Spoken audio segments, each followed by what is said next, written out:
Really just stay through again. Yeah, I remember. We had no idea about it.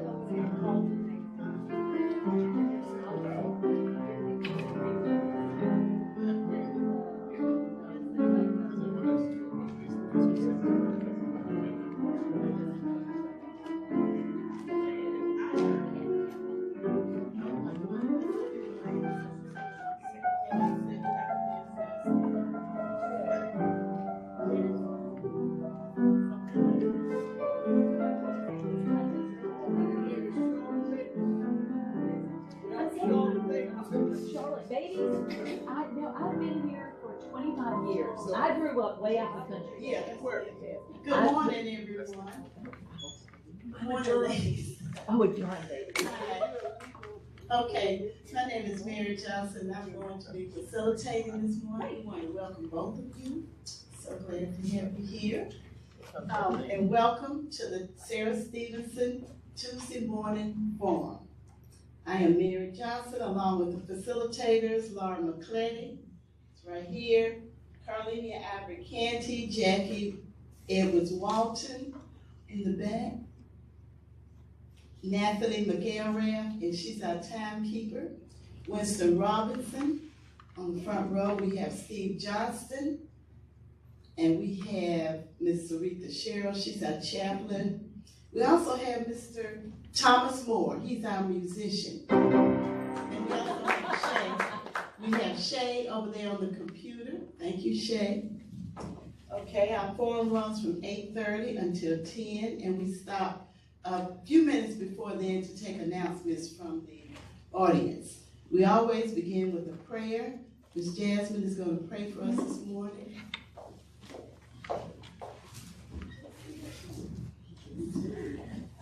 Good morning. Good morning. Yes, please. Thank you, God, for this day. Thank you for having us here at Tuesday Morning Forum as always. Thank you for having us here during this time where we are choosing who we're voting for. Bless these candidates who are here with us today, and bless you all for even considering waking up this morning and getting ready to cast your ballots on November 5th. Let's pray for JCSU's victory this upcoming Saturday for homecoming. Amen.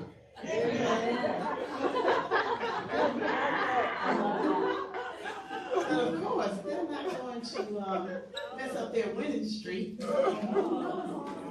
God ain't gonna be on your side when you after though. I'll play Winston. Okay. Do we have any first timers here this morning? Do we have any first timers? I do want you ladies to know that we do have a streaming audience, so we have people who are watching. You know, after COVID, we like to, you know, watch it on. Oh, okay. I think Steve made an announcement. Sorry. I'll repeat it. My name is Steve Johnston. We're having internet connection problems with WebEx. The only connection is through the Wi-Fi somewhere in this ceiling, and it's intermittent. So the chances of maintaining the live stream for the entire time depend in part on you folks not using your phones. The other thing we're doing is instead of moving the cameras around, they are now running about 15 seconds behind, so there's no way to really move them. So the cameras are going to stay on the presenter's table for the duration of this afternoon, or morning, or whatever. Thank you. Okay, thank you. It's been a long day already. It's been a long day. Okay, our guests today, I do want to introduce our guests. They are candidates for the North Carolina Senate. Do we need to turn them off? Our phone? No, just don't use them. Just don't use them. Speaking of which, remember that we need to silence our phones. If you have not silenced your phone, please silence your phone right now. As Winston says, don't be the one. Yeah. Okay, today we have candidates for the North Carolina Senate. For District 37, we have, is this Kate? Yes, ma'am. Kate Compton Barr. And also she has an opponent, Vicki Sawyer, who I don't think is here. She's the empty chair. Right, she should be over there. Okay, and also for District 42, we have Mrs. Woodson Bradley, and she's here, and her opponent is Stacy McGinn, who is not here with us this morning. So we do have two candidates, and we're gonna move forward with that. And I'll let the candidates know that what we do is you give your both of you are gonna give a presentation, okay? And following your presentation, we'll take questions from the audience. And I will do the questions, okay? They will raise their hand, and I'll call on them in the order that they raise their hand, and they can ask a question. And we do ask them to be brief with their questions without a lot of commentary, and then you all can answer the questions, okay? So, you got that, ladies? Okay. Okay, so we're gonna go ahead and get started. So it doesn't matter which one of you start. You can start. Go first. Sure, okay. All right, let me turn this on. I have anxiety over these microphones. Which Oh, this way. Okay, all right. Oh, good, okay, here we go. Thank you so much for having us and giving us the opportunity to share our message. A lot of times state candidates don't get the opportunity to really speak in a forum setting, so we really are appreciative. But I am Woodson Bradley, running for the state senate. I'm a mom, I'm a wife, I am a small business owner. I want what's best for my community and my kids. My life has not always looked like it does right now. I've been through a lot to sit before you today. After college, I was in a relationship that turned abusive. And when I left that relationship, I was pursued and raped and beaten.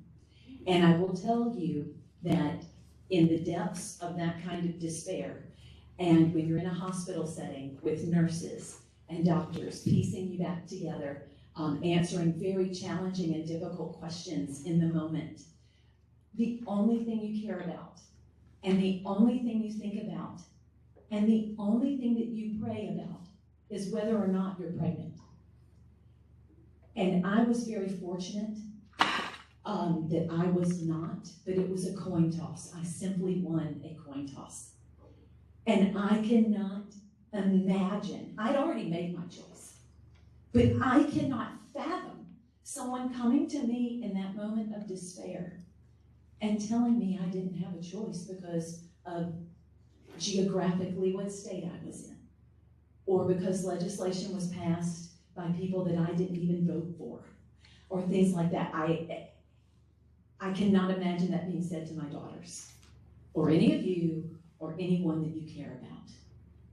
And so that is what got me off the sidelines when all of this legislation started getting passed in North Carolina that I did not feel was reflective of the population. And so years and years later, 13 years pass, I am now married with children living in Charlotte, and I found myself in an abusive marriage. And I left, and I unexpectedly became a single mom. And being a single parent is the most challenging and difficult, time-consuming, emotionally draining, absolute anything that you can do. And I understand that struggle. And I, as a result of that abusive marriage, became a client of every social service department Mecklenburg County had to offer. And they are wonderful. And they wrap themselves around me. The wraparound services here are phenomenal. And it ended up being an almost 7-year epic court battle. And we won. And so I've dedicated the latest chapter of my life to helping women and children shattered by violence. I understand the policies that are in place.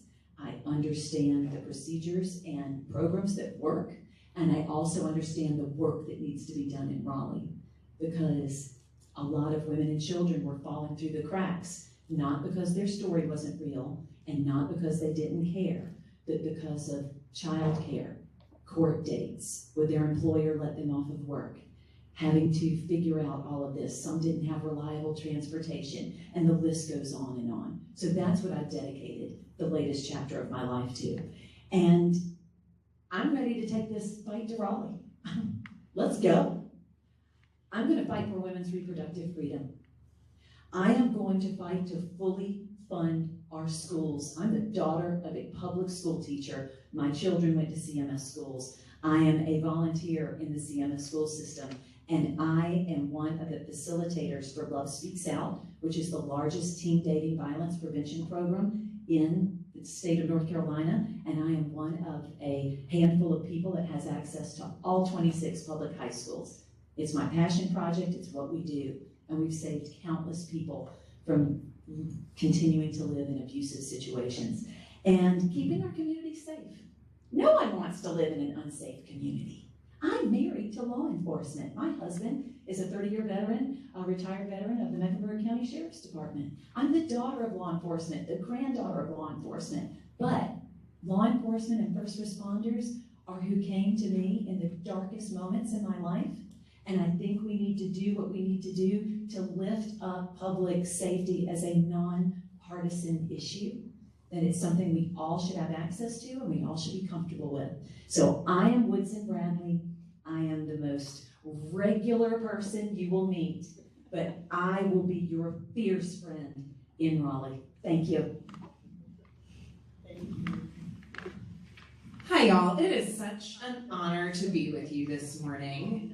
In particular, sitting next to Woodson. I first met Woodson at a Pat's Place event. Pat's Place is a child advocacy center for Mecklenburg County. And that was like 8 years ago.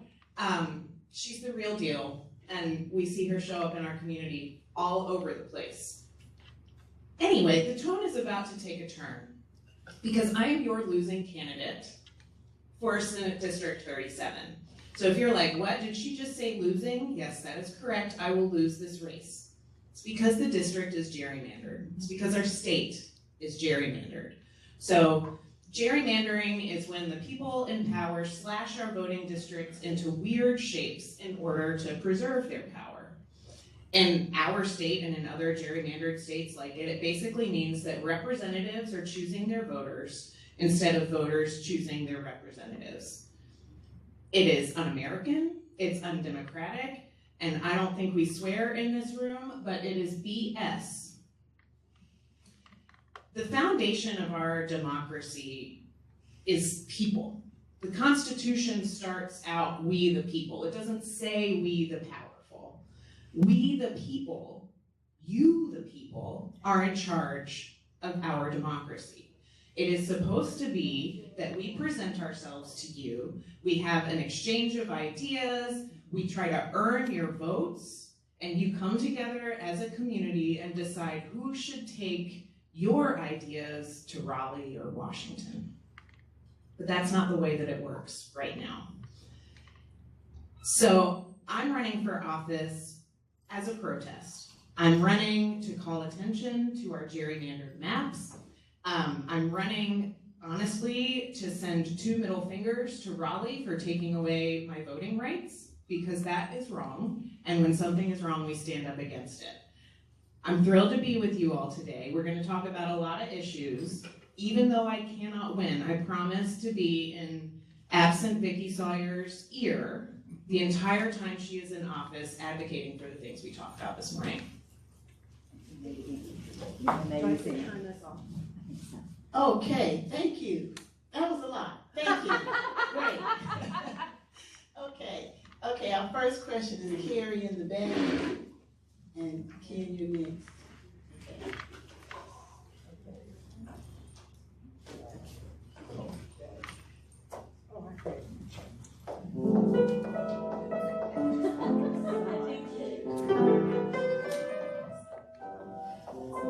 I'm Carrie Nelson. Thank you all for being here. Woodson, I met you at Liz Hilliard and Friends event. So I think what you're doing, both of you, what you're both doing is great. Woodson, your story is heart-wrenching, and I am glad you're stepping out and telling your story. I'm running for office, and I'm gonna vote for you. Except I'm not in your district. I'm not. But what if I could? Oh my goodness. Thank you. Okay, it's Jasmine and then Keith. that?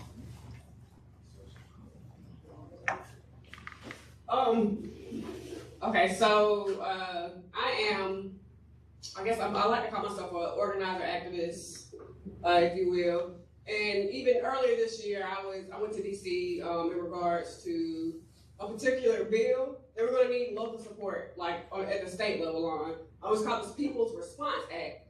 I guess, Ms. Woodson, this is more so for you. No offense. I'm thinking about your history with law enforcement. How do you feel about non-carceral solutions to the criminal justice system? In particular, the People's Response Act actually creates a federal response to first responders. So essentially, we're working on creating a bill to create more mental health responses than the law enforcement. So just consider your history with law enforcement. How do you feel about non-carceral solutions? Thank you so much for this question. So, again, growing up in a family of law enforcement and also being saved and rescued law enforcement, and at the same token, it's very unusual for a Democratic candidate to also have the endorsement of the FOP, which I do, and firefighters. Having said all of that, it was, I think, my response to this question in my interview is what caused that. Violent crime is a completely different animal than nonviolent crime. And so violent crime absolutely should be prosecuted to the fullest extent of the law. But when you're talking about issues, mental health, de-escalation, the most dangerous call a law enforcement officer can go on is a domestic violence call. If someone is in mental crisis, that has now been elevated to perhaps, I know it's in the top 3, we absolutely have to fund the training, the counseling, and the ability for officers to de-escalate these situations. Mental health is something that we need to talk about and take away the stigma. And that is also included in the rehabilitation of people that might commit a crime that definitely need mental health care. Incarcerating someone is not always the answer, and we have seen that. And so for violent criminals, I strongly support, they do not need to be full members of society. But when it comes to a response act, it all comes down to the training and the resources these officers have. And that is something that our district attorney has been fighting for and fighting with the General Assembly. And the makeup of the General Assembly now, the supermajority has not been giving Mecklenburg County the resources they need for police officers to have this specialized training and very intensive work. Yet Chief Jennings is doing everything that he can to continue that training and bring those resources and other methods. So I do support the bill. What you're trying to do, it is needed, and we need to talk about it because it's spun in a way on partisan sides that the other side is having a very loud voice against it and whipping people up in fear, where this is a very real problem. And we need to get people the mental health support that they need, as well as the officers having the de-escalation training that they need. So thank you. I'm going to steal the mic on this one. You did not ask me, but I'm going to answer it anyway. Go for it. We're asking too much of police officers right now. They have to be able to very quickly read a situation, figure out who's in danger, if they're in danger. Is that a candy bar? Is it a gun? It's too much for a single human being. And we have seen it work better in our state, in Durham, when police officers are assisted by folks who handle things professionally from a mental health perspective, social workers who have experience in these areas. Everything is better when people have clear jobs and clear roles and they aren't trying to make split-second decisions about, am I de-escalating or am I supposed to fire my weapon? That's a really intense moment to be in. And it is wrong of us to put that all on police officers without recognizing that we actually have experts in our community who are great at making those decisions. So we've seen this work well in Durham, we've seen it work well in other places across the country. The reality of our situation right now is that we have a supermajority in Raleigh. So that means that if there's something that the Republicans want to do, they can do it. If they don't do it, it's because they didn't want to. So I would take the because they didn't want to with you on this one. Mm-hmm. That program in Durham is what we're trying to bring over here. Well, please, let's do it. It is freaking awesome. It is. Okay. I was gonna ask initially, but we didn't get to it in the preliminary stuff, but where y'all were from, but you answered the question when you opened up with, hi y'all. Have either of you had, and if so, to what extent, any conversations with your opponents or their party leadership on any issues that you were actually concerned about before the campaigns, and how did those conversations and any results from what you may have asked turned out?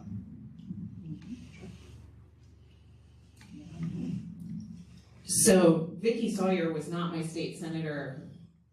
Natasha Marcus is my current state senator, and I have had many conversations with Natasha. She's even hopped on the phone with me to talk through things. She is wonderful. I got drawn into Vicki's district in October of 2023 because, my opinion, Natasha was too loud and too female, and they didn't want her to be in Raleigh anymore. And that made me really mad, and so that's why I'm running. I'm from Durham, and if you all know Durham, then you will also understand that that comes with a certain activist background, and it should surprise no one that that made me really mad and drove me to run for office. One of the things that I have heard as I've been out campaigning, and one of the things that we can see in Vicki's record, is that she has voted in line with what Phil Berger and the Republicans in the state Senate have done 100% of the time. Y'all, I don't agree with myself that much. I mean, 100% of the time. She's had 0 town halls. She attended one community forum with me and left, I think, angrily, without shaking my hand. I turned to shake her hand and she was gone. And I'm going to bring this back to gerrymandering. You're going to notice this is a theme for me this morning. She can do all of that because the map has been drawn to ensure that she will keep her seat no matter what. She doesn't have to earn our votes. She can throw a temper tantrum in the senior center of Iredell County. She still gets to go to Raleigh. And that is how gerrymandering is touching our everyday lives, and that is why it is so wrong. Right. And thank you for this question. As far as working with the other side, I am one of the most moderate candidates that is running for the General Assembly. And I have what I refer to as homeless Republicans, where this extremism is a bridge too far for many of them. And they are looking for solutions. And so I've given them that nickname of homeless Republicans. And they really are. They are looking for just a voice of reason. I did meet Stacy, my opponent, during the primary. She was primary during the primary season at a meet and greet for candidates, shook her hand, and I let both of those candidates know that I would be their opponent and not their enemy. And that was how I was going to run my race. And I expected that of them. The race that our race has turned into is one of talking about issues and talking about plans and talking about moving forward and what is best to bring people together. That is my message. What makes the most sense to the most people to protect women and children and our schools and our public safety, because those are the pillars that are the foundation for a strong economy. And we have seen other states that have gone down the culture war rabbit holes, and we have watched it break down their communities and break down their economy. So you have that. My opponent's entire campaign has been vitriol about me. I have yet to hear a policy. I have yet to hear a plan. I have yet to hear anything, even in the mailers. Of the 11 mailers that have gone out, 11 have been about me, with some pretty crazy things. So I am all about bringing people together and having grown-up discussions and take the culture wars out of this, where this entire campaign is lockstep with Mark Robinson, to where she has donated to him heavily financially, has yet to step away publicly from his plan, and is supporting that mentality and that Project 2025 roadway, which I have nothing to offer, because I have there's not even a grain of rice or sand inside of me that can identify with any of that. So sadly, that's where we are. But again, I am running a campaign on moving forward and bringing us together. And if we aren't able to talk, we are going nowhere. And I have that same philosophy for Raleigh. It is time for a group of people to come together. And when we break the supermajority, which we will, we are going to be in a negotiating minority. And that is going to change a lot of the attitudes and platitudes and this runaway, dangerous legislation that is not reflective of the 50-50 population in the state of North Carolina that I moved to 25 years ago and decided to raise a family and plant a business and thrive in the community. And if it's been, we can bring it back to that, but it's all hands on deck. Thank you. I'm next. Oh. I usually just go straight to my question, but I need to make a comment this morning because Ms. Barr, I turned 81 2 days ago. What? In 81 years, I've never heard of anyone running to lose. Sounds right. That to me is so affordable that you would spend your time doing all that you're required to do just to make that point, which is so well needed, but I applaud you for doing that. My question has to do with something that I saw on the sample ballot. It's an addendum to the Constitution that says you have to be a citizen and 18 years old to vote. I don't understand why that's on there. And do you have to be a citizen to vote or just a legal resident? I took the last one, you go first. Okay. Yeah, is this for both of us? Or for... Anybody that knows the answer. Yeah. All right. Yes. Could we hold that one for the larger discussion? Yeah, I was gonna. Okay. Oh, sure. Yes, we were gonna bring that up closer to the end where we have a discussion about that. Okay, that sounds great. Okay. Can't wait. All right, we're gearing Sorry, up. thank you, Natalie, because that was important. I'm glad that it was on your Very mind. important. Good question, got it straight. Okay, David in the back,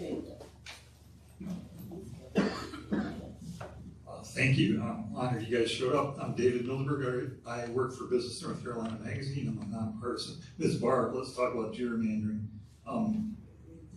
How come there are no Republican candidates, according to this very good guide, in NC Senate District 38, 39, and 40? And secondly, do you consider Mecklenburg County and Charlotte to be gerrymandered given the political makeup of the county commission and the city council? Yeah, okay. To answer the second part first, the whole state is gerrymandered. It's not like you can, when you look from west all the way to east, our districts have been drawn to either do what's called cracking, where you divide Democratic voters and dilute their power. So like if this is the Democratic vote, I would cut that up like pie into districts so that you have just enough Democrats in each district that the Republican will win, and the Democrats don't have the power. That's cracking. You like spread them out, crack them across district lines. What we have is packing, where you clump all the Democrats into as few districts as possible, and you're like, well, we've lost that one. That's why those are uncontested seats. You don't spend your money there, you don't run anybody there, you sort of give up those handful of Democratic seats in order to preserve Republican seats around them. So we see both of those things happening. I'm trying to think, I think it is Nicole Sidman's district, where you can really see a pretty epic gerrymander. So that's Tricia Cotham, who was a Democrat, is now a Republican. The district used to be kind of blob-shaped, roughly what we're looking for in a district. Now it's like a snake that kind of goes along the edge.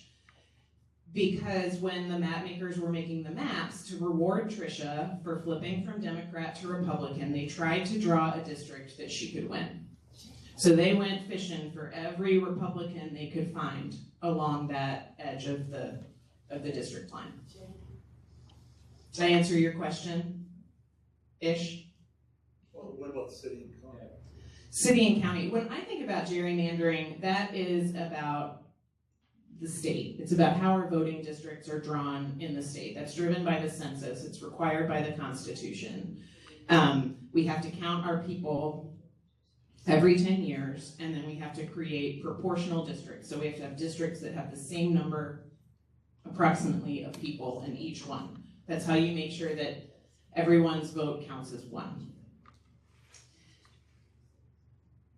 To me, there's also geography, not just to me, reality, right? Like people do tend to clump in sort of like groups. So I do not consider our city and county to be gerrymandered. I do consider our state to be gerrymandered, and by most ratings, so Princeton has a nonpartisan gerrymandering research group, and they give North Carolina an F for our voting maps. We're generally considered either the worst or second worst gerrymandered state in the country. Yeah.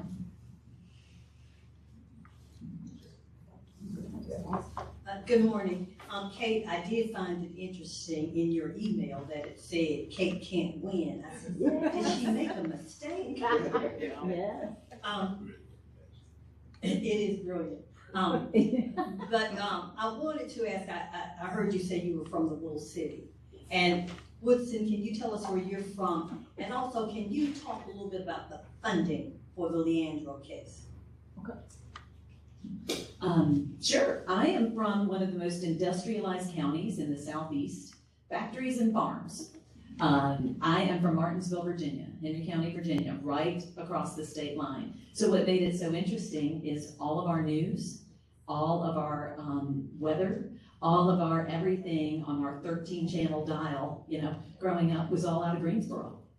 So I grew up knowing more about North Carolina politics probably than my own, and there was an influx of people from North Carolina that would come to our county to work because of all the industry there. So I moved to Charlotte in 2002, and but we would come down to Charlotte. We'd come down for the Southern Living show and the Christmas show. Come down to the big city, the little country mouse here. And but yes, Charlotte it's been an amazing place to live, work, raise a family, and see this explosion in culture and sports, and just the city completely become a melting pot from other parts of the country. It's been really exciting because that was something that I was starved for, that diversity and that type of stuff growing up in such a small place. So now let's talk about public schools. Okay, Leandro. So the Leandro case was brought by a young boy, the Leandros, who lived in a rural district, and their taxpayer money they had a very low tax base, and they saw the disparity, the disparaging function of their schools versus other schools that had a more robust tax basis. And so in the Leandro decision across North Carolina, it was said that schools would all be fully funded across the state, regardless of population, opportunity, employment rates, which really spoke to me, because when you see what's happening now with school vouchers, the reverse Robin Hood, being the daughter of a public school teacher, being a public education kid, there are 46 counties in our state that have no access to private education. Yet we are siphoning out $1 billion, I mean, it's going to be billions, into these private school vouchers that directly go against the Leandro decision. And once again, welcome to the world of the supermajority. And so I would have been one of those kids that was in a school that was being rapidly defunded with no opportunity of using a school voucher. Yet these school vouchers we now are found out to be being used by people that can more than afford the private school they're sending their child to, or their kid was already enrolled. It's a reverse Robin Hood. Like, why are we talking about this? How can this be the plan? I'm asking that as a mother. I am asking that as a parent of public school kids. My son just graduated from Ardrey Kell. My daughter is still the junior there. So I am a huge proponent for public schools. And in saying that, I just don't believe our taxpayer dollars should be going to pay for millionaires to send their kids to private school. I'm not anti-private school. Charlotte has some of the finest private schools in the state. Okay, that doesn't mean to take away from everyone else. That is your choice if you want to send your child to a private school. I want to know, why are we not talking about bringing back master's pay for teachers, longevity pay, all the support staff, the counselors, the nurses in schools? Why are teachers leaving North Carolina right now at a rate that is so alarming? It's because they're not getting paid. They don't even have a livable wage right now because Charlotte's a very expensive place to live. So this encompasses us all. But I own a real estate business. That has been all I have done for almost 30 years. The number one question I get asked by every family moving into town, moving across town, a single individual, an empty nester. They go, tell me about the schools, whether they have children enrolled in them or not. It is the number one determining factor of your property value and its resale value. It is the number one determining factor of the economic strength of a community. And when you go into these rural counties, typically the public schools are the largest employer. And so please, my opponent, don't tell me over and over again. I just think it is immoral for someone to actively support breaking down and defunding public education and then only talking about the failure of schools when it is this engineered process. It makes me bonkers because I am a volunteer in the CMS school system. Facilitating love speaks out. So when it comes to school vouchers, right now there's no accountability or income cap. There's no accountability for whether or not the school that these vouchers are being used are even accredited, meaning these schools, a child doesn't have a chance for a secondary higher education because the high school they went to was unaccredited. And I believe it's less than 5% of their teaching staff, and this is of the state as a whole, of these private schools that are accepting vouchers, less than 5% of those teachers are certified. Where is the smartness in this plan? I have yet for someone to explain it to me like I'm a first grader and to make sense, and it has yet to do that. So fighting for public education, our children and our teachers, is not only the right thing to do, from an economic standpoint, it's critical that we do it. Because there are companies that are, why would they want to be here when we used to be the education state? Why would they want to come here now when I was in high school? North Carolina was the education state, and I watched it from across the state line. So we can do better. We will do better, but that's why breaking the supermajority is paramount. This is a huge issue for me. Thank you. I'm really just gonna say yes to everything Woodson just said, and I wanna add one statistic for you, which is that 75% of these voucher funds are going to schools that promote what's called like a literal biblical worldview. Which, if you don't know what that means teaching kids that the earth is 6,000 years old, we reject the theory of evolution, there are lessons against homosexuality, adultery, and fornication, and they promote the idea that humans and dinosaurs coexisted.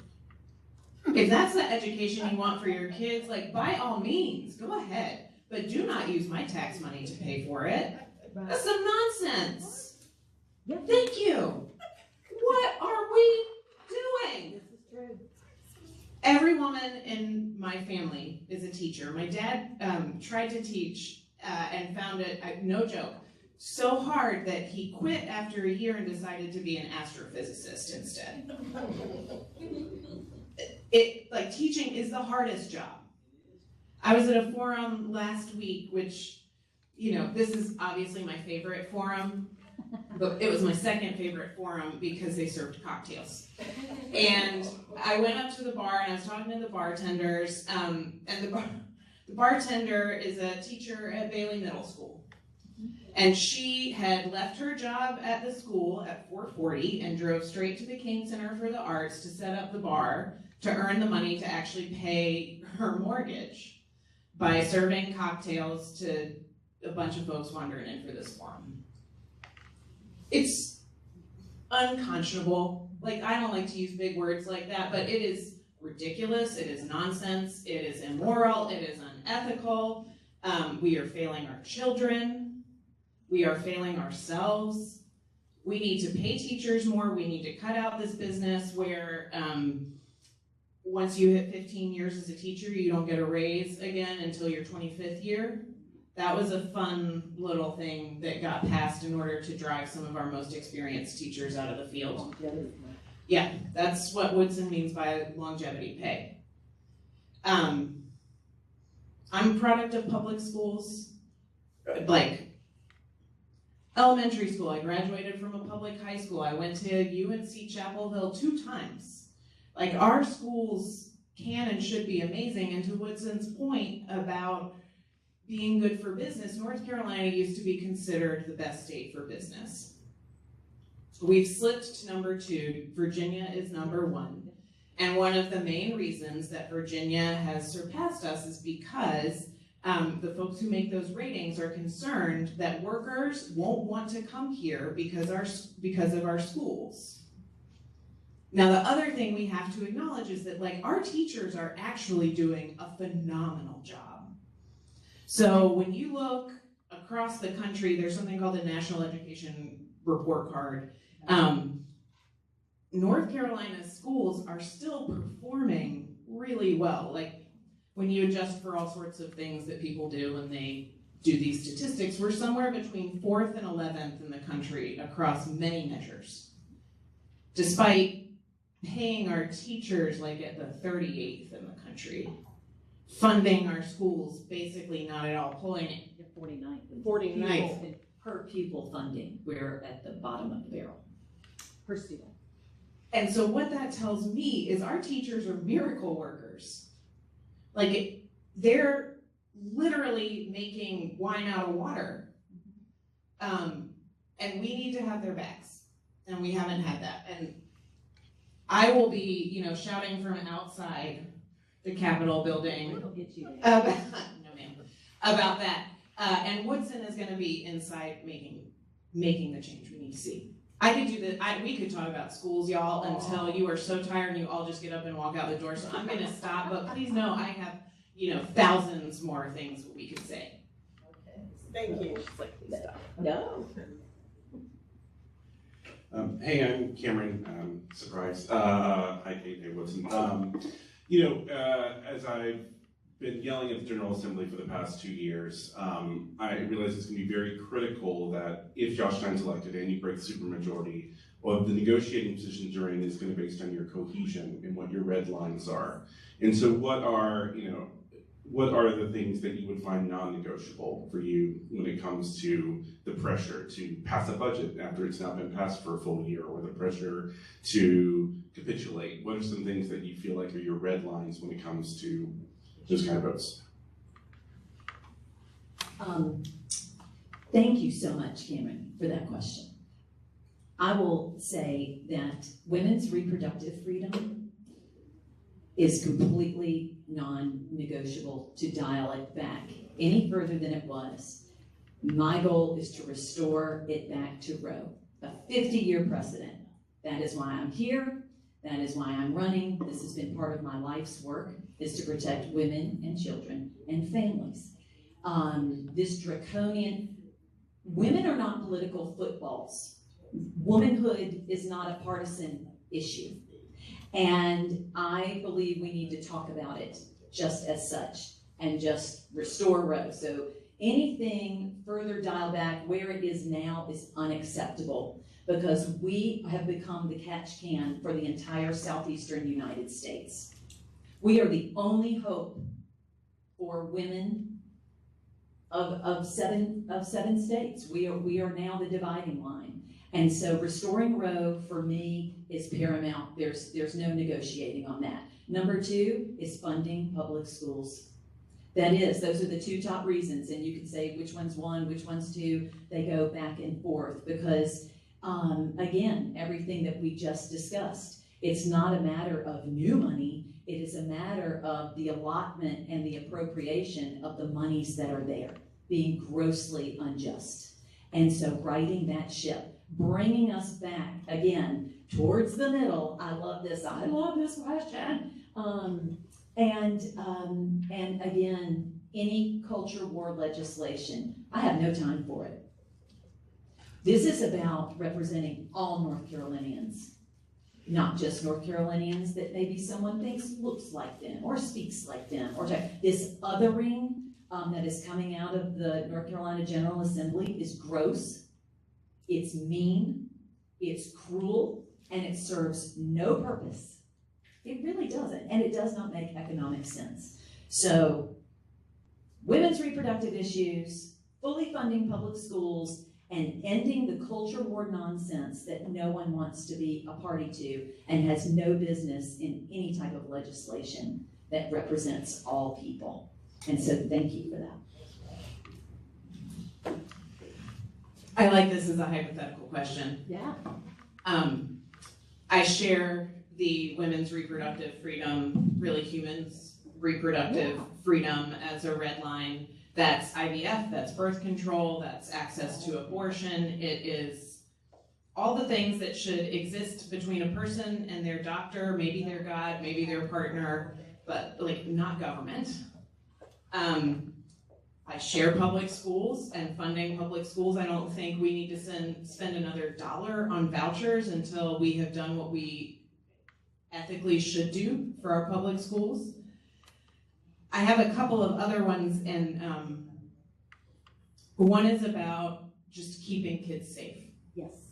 So that looks like ensuring that guns that are made to hunt humans aren't getting into the hands of the people who want to hunt humans. I don't want to feel nervous dropping my kids off at school every day anymore. It also means stopping this nonsense about, my opponent is not here, she's got a whole thing about trans girls playing high school sports that is like the one trans kid in 4 generations at this high school is, really the one who's gonna undermine that women's track team. Are you kidding me? Anyway, we got better things to do with our time. And those children deserve the love and support that every child does. I don't think y'all are gonna like this one. Go for it. We gotta talk about taxes. So when we look at our state budget right now, we've lost $224 million in tax revenue. We're growing so fast. We're losing tax revenue while we've got people and businesses coming in. That's a problem. The reason that that tax revenue is going down is because we're driving the corporate tax rate lower, we're driving franchise taxes lower, and we're driving income tax lower. And let me talk about why that is bad for you, because it seems like lower taxes, woo!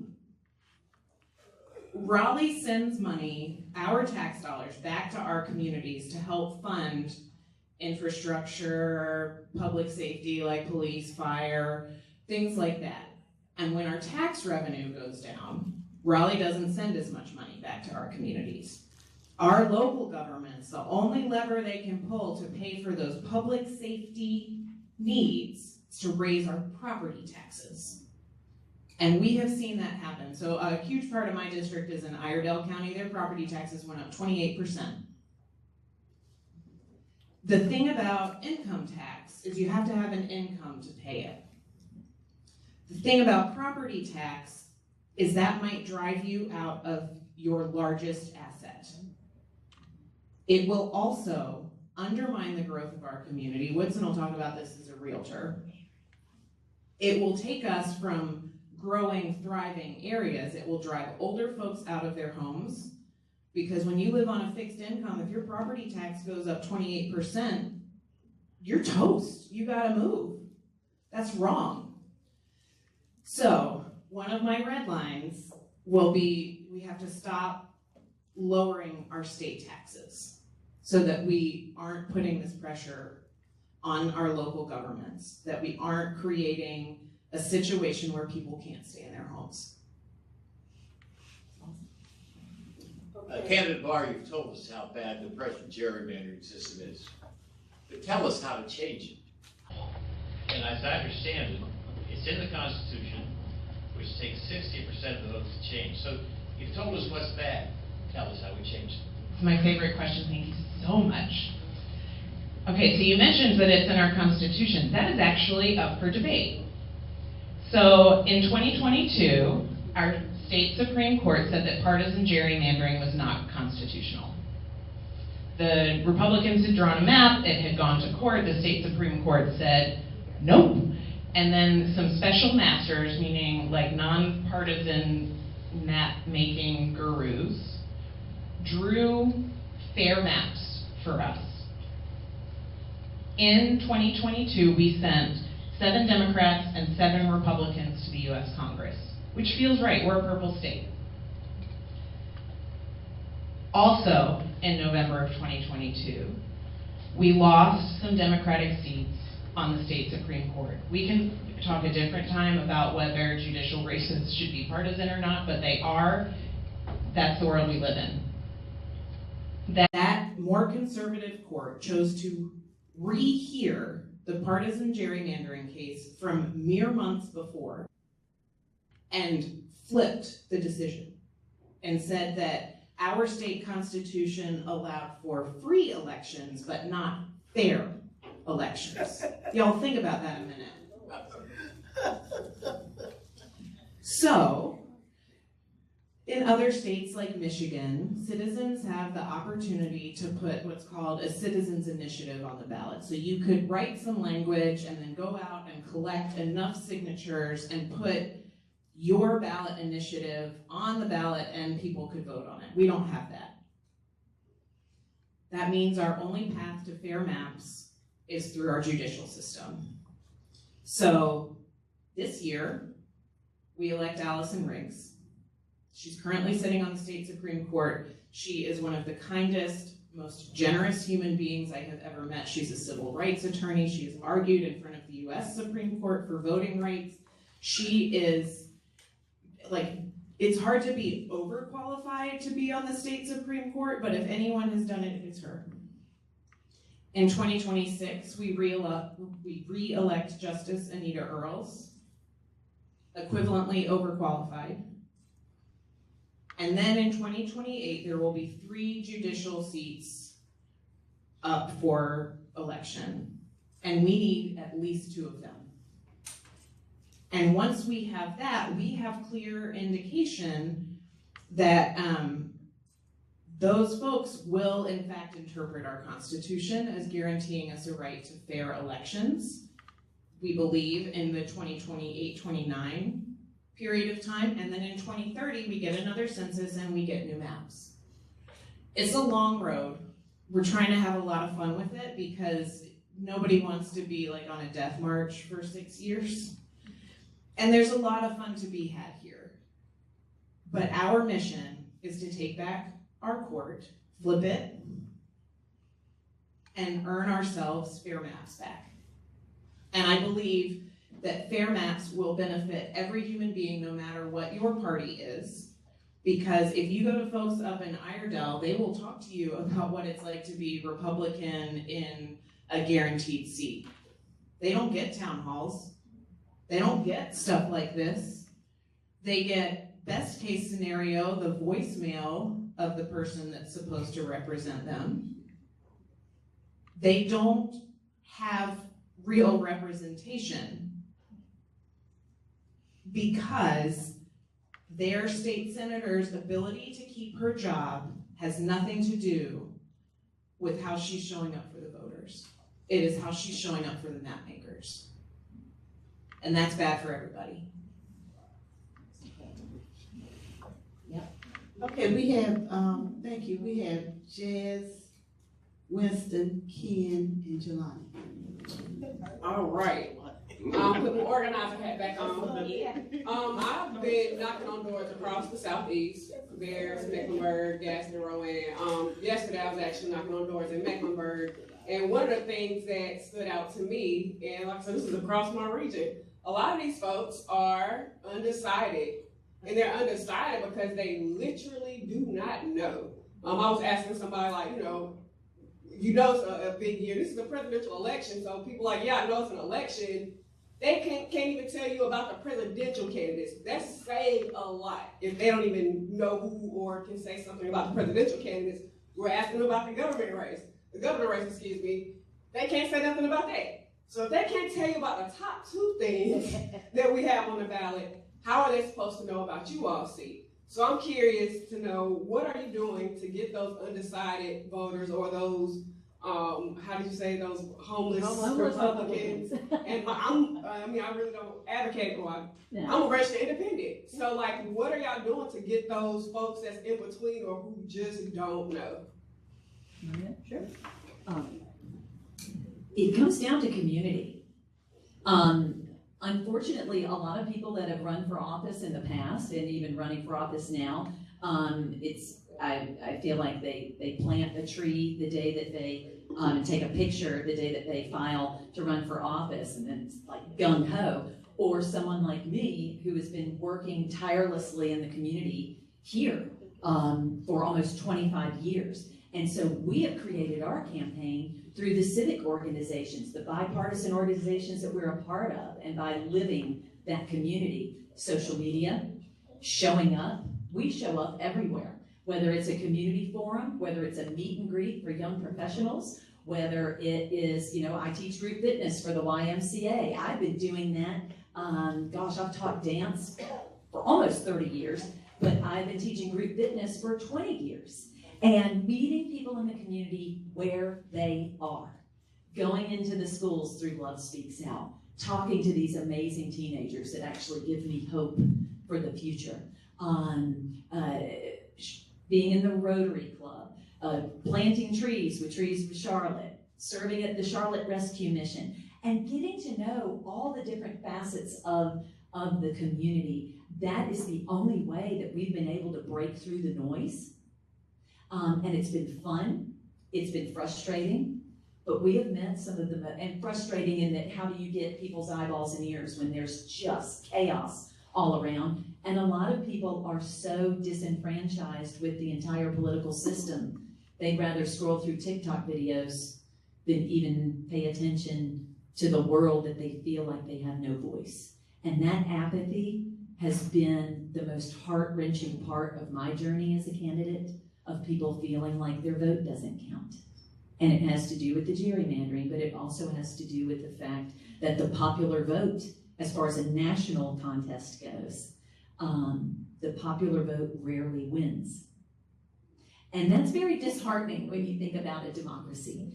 And so it is about showing up, being involved, and being a vibrant member of all communities, not just your little neighborhood. And we've been trying to live that example to get other people involved. Like we started a young leadership impact group through Rotary for 20-somethings to 30-somethings who want to be connected or meet people in the business community, or how do I be a part of various service projects. They meet once a month. It has exploded into a very robust and fun group of young professionals from all walks of life, from all types of vocations, from teachers to lawyers to you name it, small business owners, and they are out doing service projects like I've never seen.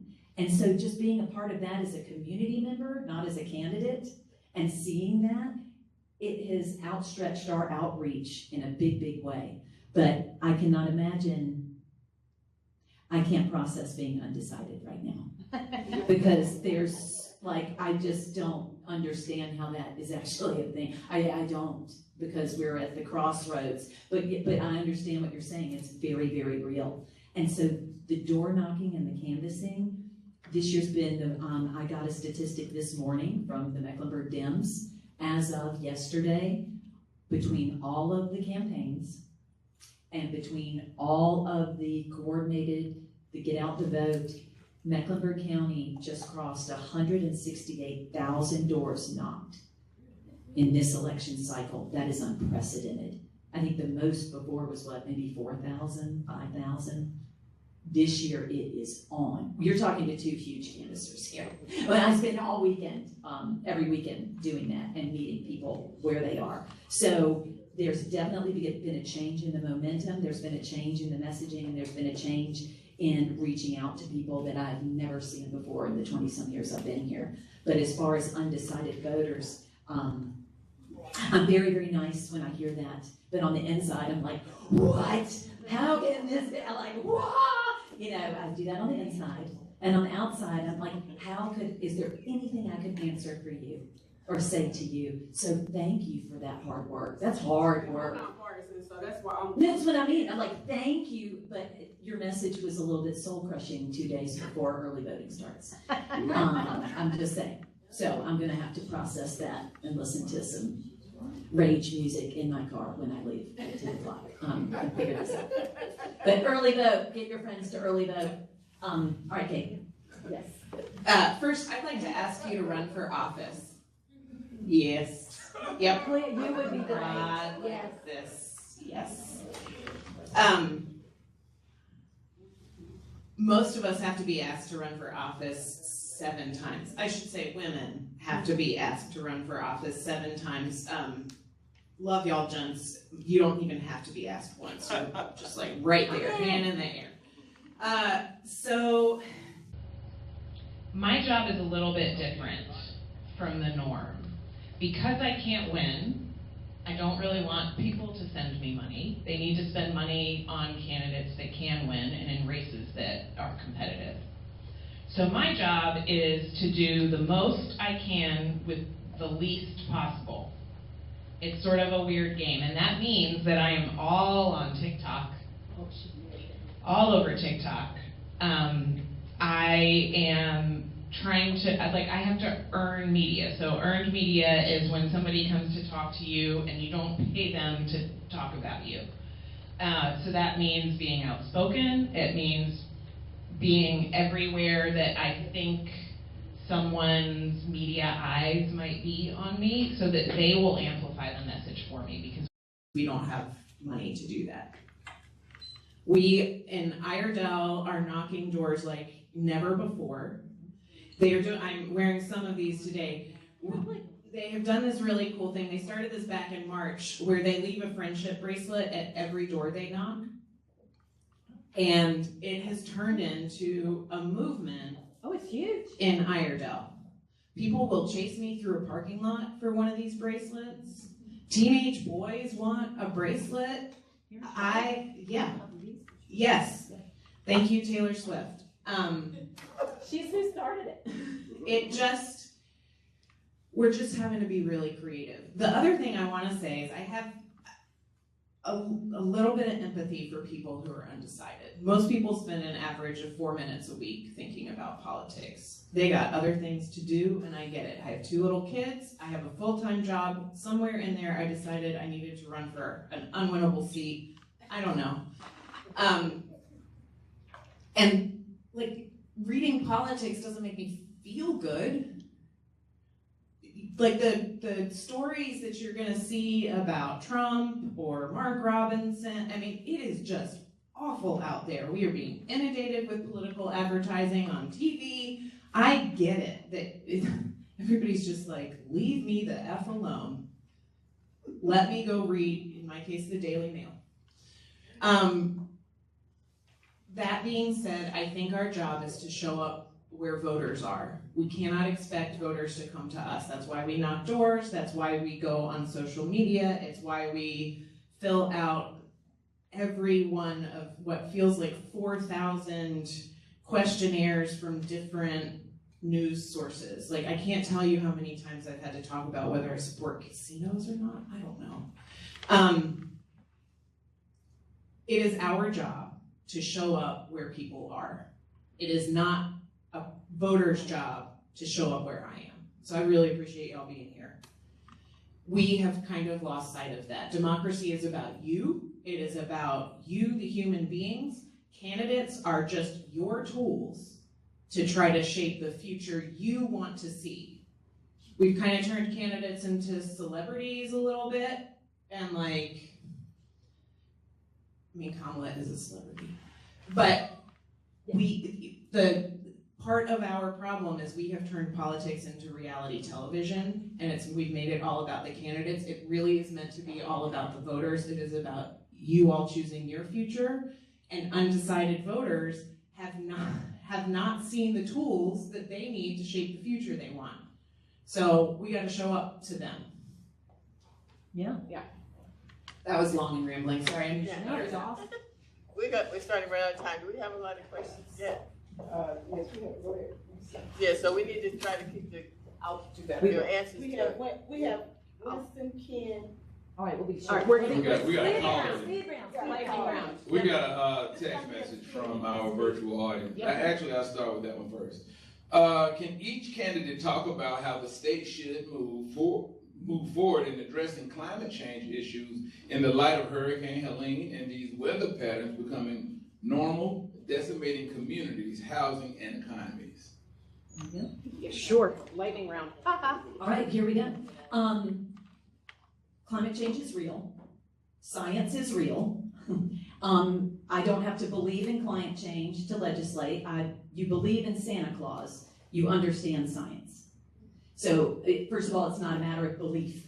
This is happening. When it comes to where we are as a state with weather patterns and things as such, it's interesting. We had an expert talking about this at our Rotary Club last week, and then with the decimation of what happened to Western North Carolina, and then it was found out, and this isn't me talking, this is the New York Times, the North Carolina supermajority voted against weather requirements in construction, which would have saved countless, not only structures, infrastructure and things like that, but we're seeing like the rippling effects of this runaway legislature that possibly could have saved lives. We don't know, that would be hard to measure, but I believe that to be true. And then from an economic standpoint, renewable energy will be the biggest and greatest technology outside of healthcare that the world has ever seen. There will be innovations in harnessing solar and wind and understanding water runoffs and why we should have protected our wetlands, because creating all of these concrete jungles is the reason why the eastern part of our state floods every single time it rains, is because those wetlands served a purpose. And so the list goes on, but I look at it not just from a human standpoint, but from legislation matters. When you have people making decisions based on a buddy who gave them a campaign contribution who owns a giant construction company versus what is best for people's safety and the longevity of whatever those structures were, against weather, and then let's look at the future. This is the future, and North Carolina literally could be a leader in that with the research triangle, all of the banking and the finance and all of the new technologies that are coming to Charlotte. I just think it's a huge opportunity. But yes, it's something that needs to be addressed. I'm going to try and be short in the interest of time. Instead of giving you specific examples, here's my philosophy about this. We certainly need policies in support of climate rescue. But we also need to look at every piece of legislation through the lens of climate rescue. It's not a one track, it is something that needs to permeate every decision we are making across all of our legislation. How does this support our public safety in the face of increasingly strong storms? How will this legislation empower local governments to pass the ordinances that they need to pass in order to keep their communities safe and to help restore some of the green that it keeps our temperature where it needs to be and keeps our children with a future, frankly. So it's a lens for every single thing. All right, so my question is, in my family, I'm the baby by 9 years. And my older sister, my parents would make me tag along. I had to go where she would go. So my question surrounding that is, there seems to be a sentiment in state government where Charlotte is hated by everybody else, or Raleigh, the bigger urban areas, are hated by everyone else. So how can we utilize the opportunities that come with an Apple having a space in Raleigh, or the banks coming to Charlotte to tie to rural Eastern North Carolina, not just tax-based, but substance, a value based in substance, to say, hey, if you come here to Charlotte, you can have this space here too, and we all kind of, could be more cohesive within the state. So I think what you're asking about is both how we share the economic opportunities that come with being major centers, and also how we build community beyond that. Is that right? How the state can, again, add value to those opportunities in larger urban areas. Yes, so some of it is about transportation and making sure that we have high quality, effective transportation so that you don't have to live in downtown Charlotte to work for an Apple. Again, we have to have our lens of climate rescue on when we're making those choices, because the answer can't be to have an 18-lane I-77. But we do need to increase the ways in, our connectedness to all parts around Charlotte. I have absolutely loved getting to spend time in Mooresville, in Troutman, in Statesville. I never really went north before I got gerrymandered into this district. And folks up there do feel forgotten by us. They do feel like we ignore them, that we pretend they don't exist, that we think of them as rural hicks. They're not. And some of it is, establishing cultural centers that are not in our major metropolitan areas. Oh, I gotta stop now. Yeah, all day long we'll talk about this. But yes, build community. And there just needs to be a connection between Charlotte and Raleigh. This is one of my campaign platforms. I think it's ridiculous that this hostility between those two when it comes to business and ideas and things like that. Raleigh pays far more attention to politics and legislation and incoming businesses than anywhere else in the state. And other people think that the state ends at I-95. There's a whole lot more to North Carolina east of I-95. And then you've got Charlotte. And so part of my campaign is to be that conduit, build a bridge in communication, in relations, and in business, not just from Charlotte to Raleigh, but being a rural kid, but also bringing these rural areas, that's the worst part of the word, rural areas back into these communication centers and back and forth, because we're all connected electronically. It's time that we become connected in community, in transportation, in business opportunities, economic opportunities, it's figure outable, but someone's gonna have to be the change agent building that bridge between these two mega places. And then we can take it from there. That's a great question. It's ridiculous that it's even a thing. Okay, everyone, we're gonna be out of here at 10 o'clock. So it depends on you. Okay, we have, I think Winston, you asked your, we have Ken, Jelani, I know that's your son, and Carrie. I'm gonna ask you 30 seconds and no more than 1 minute. We'll do it. Okay.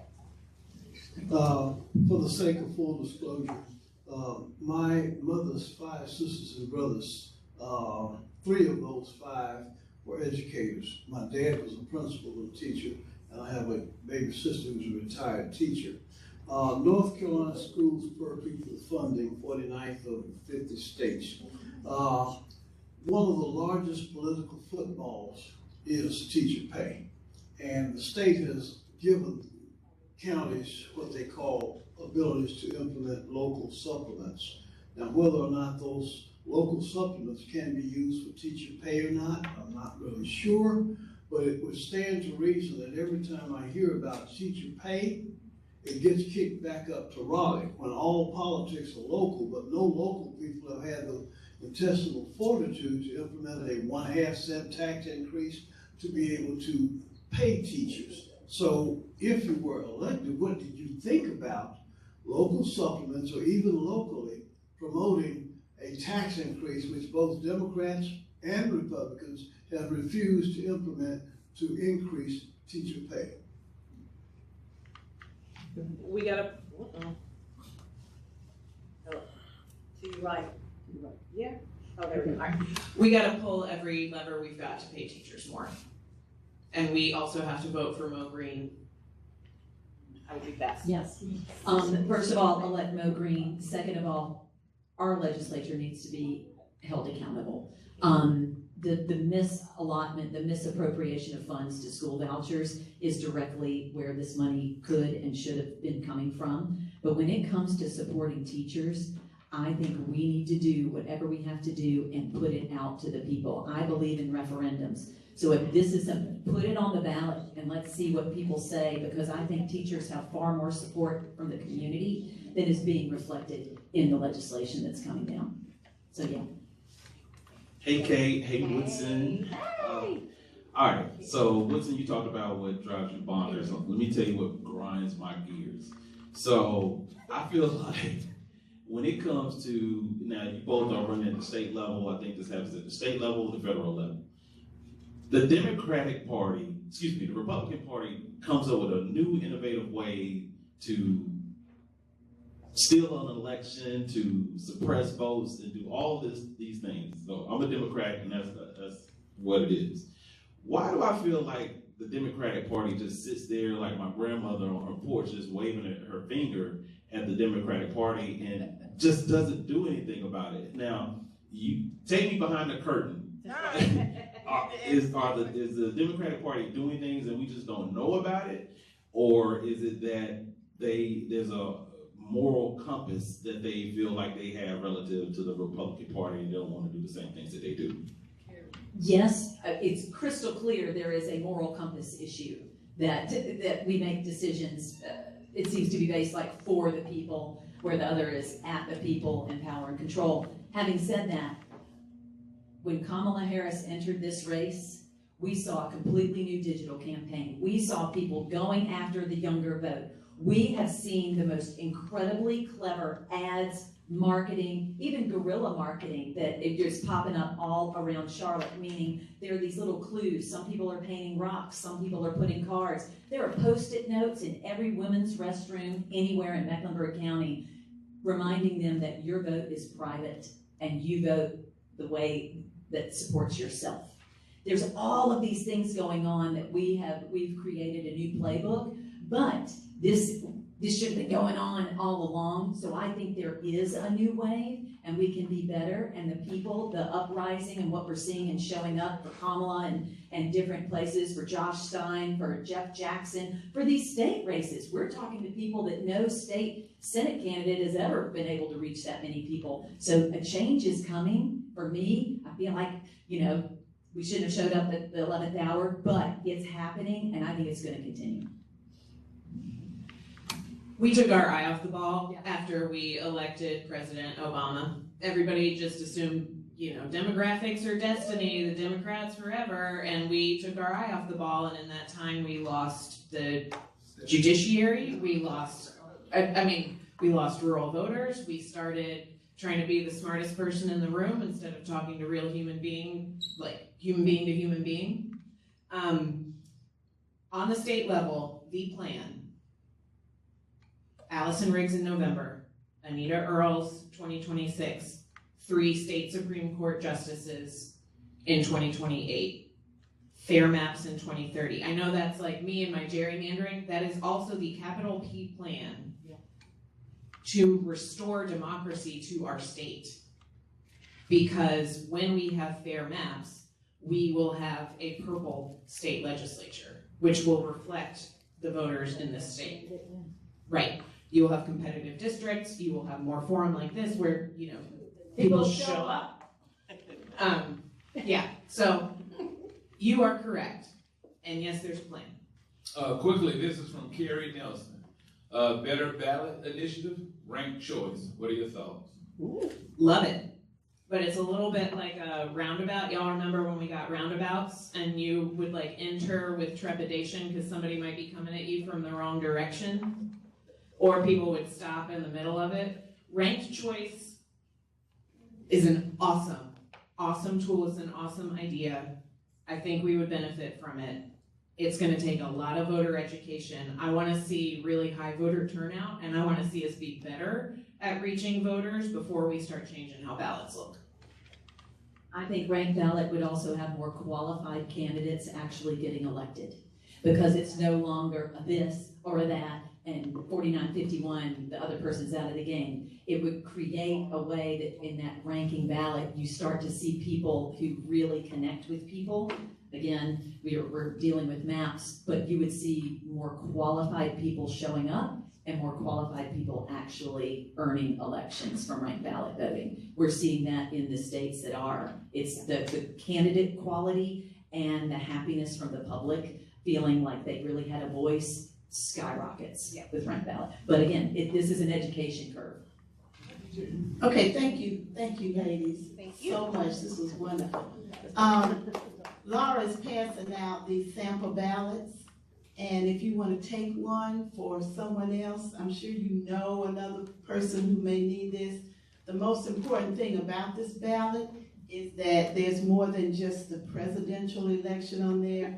They have to vote all the way down the ballot, okay? So please, when you're talking to people, tell them, vote all the way down the ballot. Sometimes you get halfway down and you say, well, I'm done. No, you're not done. The people that are on the down part of the ballot are the ones who make the most decisions about you right here in Charlotte, right here in North Carolina. Those are the people that do that. Also, I want to recognize State Senator Joyce Waddell is here. And she is running for re-election, but she's unopposed, but you still need to vote for her. Yes, and I want to thank you for your support in the past. And this was a lovely discussion, and I've enjoyed all of it. And I think that one of the most important things you brought out is we must get out and vote. Yes. We have the numbers, but can we get people to the polls? That is what makes the difference. So thank you for what you do each and every day. And each of us will have to step forward, reach one, touch one, and take one to the polls. Thank you. That's what I want you to have this. I got plenty of them. So if you want to give it to 2 or 3 people, that's fine, and talk about down ballot. Do we have any announcements? I think Shay. I know, but you know what? We got 3 minutes. We're gonna do it. We're gonna do it. We got 3 minutes. Just in the back, there's blue ballots, which all the down ballot candidate information, and also a way to sign up to keep connected to activities happening about the vote. Okay. Yes, ma'am. Social capital, we are attacking that with the Power Mixer October 30th at the Charlotte Regional Business Alliance on October 30th, 5:30 to 8:30. Nice.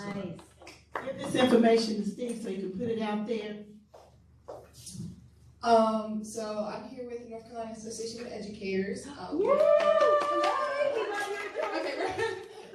So we are collaborating with Unite Here, which is the Hospitality Workers Union, and the Working Families Party and Simla to put on like community like cookout, and then like it's a march to the polls. So it's called Power to the Polls. It's October 26th at Eastway Park, and it's 11 to 2, and it's like kind of like again family block party type thing, and then afterwards we're gonna march to the polls. Okay, you have to give that to Steve because you know we old people can't keep all that. I just want to give a reminder that the students at West Charlotte who registered to vote are marching to the polls on the 17th from West Charlotte up to Allegra Westbrook to vote. Politicians can't walk with them, but the students will be walking. Cheer them on. Yes. West Charlotte High School. I think it's 9 o'clock. And the other thing is, can I say something about this machine? On the voting machine, I'm working early voting. That presidential election, that list, that's on one page. The only way to move to the next page is you have to hit the button that says move next. And then that's the write-in. Don't mess with that write-in, because if you mess with that write-in, then you're going to avoid how you voted on the first page. And then that's the only way that you can move to the next part of the ballot. So remember that. All the presidential elections on one page, write-in is the only thing on the next page. Hit next and keep moving. All right, so that's information for you. Will it undo your vote on the first? It will undo your vote if you do anything with that write-in. Yes, ma'am. If you write in Darnell Ivory, you're going to undo if you voted for Kamala Harris and Walz. Yes. So don't mess with that write-in. That's the only way you can advance to hit next. You actually have to write something in. No, you don't write anything in. No, don't write anything in. Undo the first page. Anybody who decides they want to write in a candidate, you are undoing that first page. I don't want to plant a seed in your head to say write in. No, don't write in. So make sure you don't write. Make sure you don't. Don't mess with it. Just when you see that next arrow, go next. That's all you need to do. And as a follow-up to that, you have to keep going next till you get to the end, because you have not voted if you go in there and vote for just 2 or 3 pages and then you come out. You have not voted. You have to go to the very end and submit at the very end. Print ballot. You have to go all the way to the last page before your vote will count. Okay? Okay, okay, Ken, you have an announcement. And then when Ken finishes, we're walking out of here, okay? I know we did not get to the constitutional thing, but we talked, okay? Vote no. Vote no. It's already the law. Vote no. It says against. The undefeated 6-0 Johnson C. Smith University Golden Bulls homecoming is this Saturday on the campus. The parade begins at 10 o'clock from the West Charlotte High School down Beatty Ford Road to the campus. Go Golden Bulls!